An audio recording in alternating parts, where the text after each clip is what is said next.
50-র কাছাকাছি যেও 50 হাঁকাতে পারলেন না সাব্বির রহমান।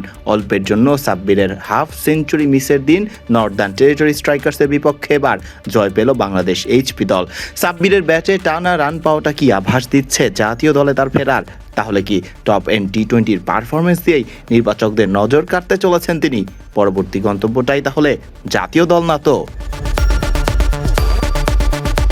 144 রানের লক্ষ্যে ব্যাট করতে নামে এদিন শুরুতেই বাংলাদেশ এইচপি হারায় গত ম্যাচে রান পাওয়া আরিফুলের উইকেট।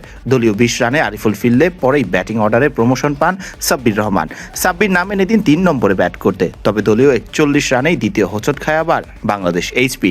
এবার সাজঘরে ফেরেন 18 বলে 22 রানে থাকা ওপেনার হাবিবুর রহমান সোহান।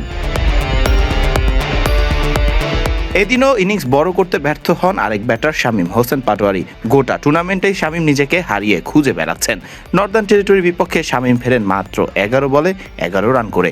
তবে অন্য প্রান্তে ব্যাট হাতে লড়তে থাকেন সাব্বির। মারকুটে সাব্বির রহমান যে পারেন দায়িত্ব নিয়ে খেলতে, সেটি প্রমাণ করছিলেন ডারউইনে এদিন সাব্বির রহমান। এরপর বাকি গল্পটা ব্যাট হাতে নিজেই লেখেন সাব্বির রহমান। টানা 50-র মিছিলে সাব্বিরের কাছে সুযোগ ছিল আরও একটি 50 হাঁকানোর, তবে 2-4-1 ছক্কা হাঁকানো সাব্বির সাজ ঘরে ফেরেন ব্যক্তিগত 47 রানে। 50-র কাছাকাছি থাকা সাব্বির সাজ ঘরে ফিরলেও আর পেছনে ফিরে তাকাতে হয়নি বাংলাদেশ হাই পারফরমেন্স ইউনিটকে।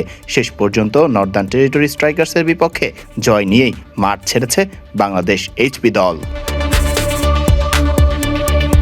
এর আগে ম্যাচের শুরুতে টস জিতে বাংলাদেশ এইচপির বিপক্ষে ব্যাট করতে নেমেছিল নর্দার্ন টেরিটরি স্ট্রাইকার্স। শুরুতেই নর্দার্ন টেরিটরি স্ট্রাইকার্সের 3 ব্যাটারকে সাজঘরে ফেরান টাইগারদের হাই পারফরমেন্স দলের বোলার মোহাম্মদ রুবেল। রাকিবুল সামিউন বাশিরদের বোলিং কল্যাণে 100-এর আগেই অল আউটের আশঙ্কা জাগে নর্দার্ন টেরিটরি স্ট্রাইকার্সের। যদিও শেষ পর্যন্ত নর্দার্ন টেরিটরি স্ট্রাইকার্স থামে 145 রানে। অন্যদিকে 5 তুলে নেন মোহাম্মদ রুবেল। 4 ওভার বল করে মাত্র 21 রান দিয়ে 5 উইকেট শিকার করেন এদিন মোহাম্মদ রুবেল। এছাড়া একটি করে উইকেট পান মৃত্যুঞ্জয় চৌধুরী, রাকিবুল হাসান, সামিউন বাশির এবং SM মেহরাব। ফারদিন রহমান সকাল, বিডি ক্রিক টাইম।